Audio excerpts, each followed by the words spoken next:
أعوذ بالله من الشيطان الرجيم بسم الله الرحمن الرحيم كل نفس ذائقة الموت ثم إلينا ترجعون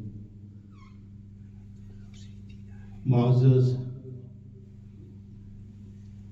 দিনী ভাই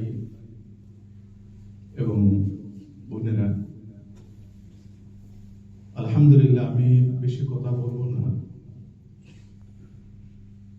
প্রথমত আমি শেখ মুকাররম আলী সাহেব সম্পর্কে একটি কথাই বলবো।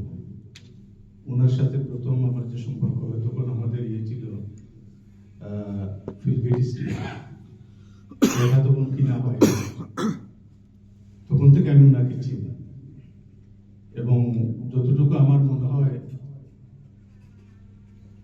যে উনি আল্লাহর একজন ওলি ছিলেন। ওলিদেরকে দেখতে, ওলিদের মধ্যে যে সমস্ত কোয়ালিটি, সেই কোয়ালিটিগুলো আমি ওনার মধ্যে দেখতে পেয়েছি। এর চেয়ে ওনার সম্পর্কে আমি বেশি বলতে যাব না। দ্বিতীয়ত, শাহ সাজিদুর রহমান অনেকেই জানেন, অনেকেই জানেন না, উনি আমার চাচাতো ভাই ছিলেন। এই দিনী সংগঠনের সাথে থাকলে কি হয়, এদেশে আসার পর আজকে প্রায় 31 বছর আগে ওনার ঘর ছিল টার্লিং স্ট্রিটে। তো নামাজের সময় হয়েছে, আমি যেহেতু উনি বড় ভাই, ওনাকে বলছে আপনি ইমামতি করেন। উনি ওই একবারই ইমামতি করছেন। আমার মনে আছে ওই নামাজে উনি সূরা 3 তিলাওয়াত করছিলেন, মাগরিবের নামাজ ছিল।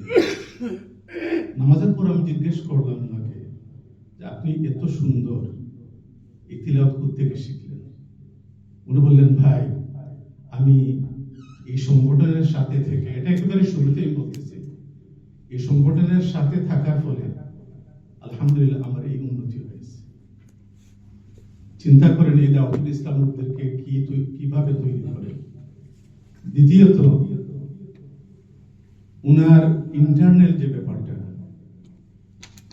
এই 31 বছরের মধ্যে আমার যে ভাবি, উনি কোনদিন, অনেক সময় অনেকেই বলে যে তোমার ভাই এই করেছেন সেই করেছেন, কিন্তু উনার কাছ থেকে উনি সামান্যতম যে মন ক্ষুণ্ণ হয় বা কষ্ট পান, এ ধরনের কথা উনি কোনোদিন বলেননি। উনি শুধুমাত্র বলতেন, ভাই দোয়া করো যাতে তোমার ভাই জীবিত থাকেন আর আমার ছেলে মেয়েদেরকে যাতে আমি সবাইকে বিয়ে দিয়ে যেতে। আলহামদুলিল্লাহ, ওনার জীবিত থাকা অবস্থায় এটা সম্ভব হয়েছে।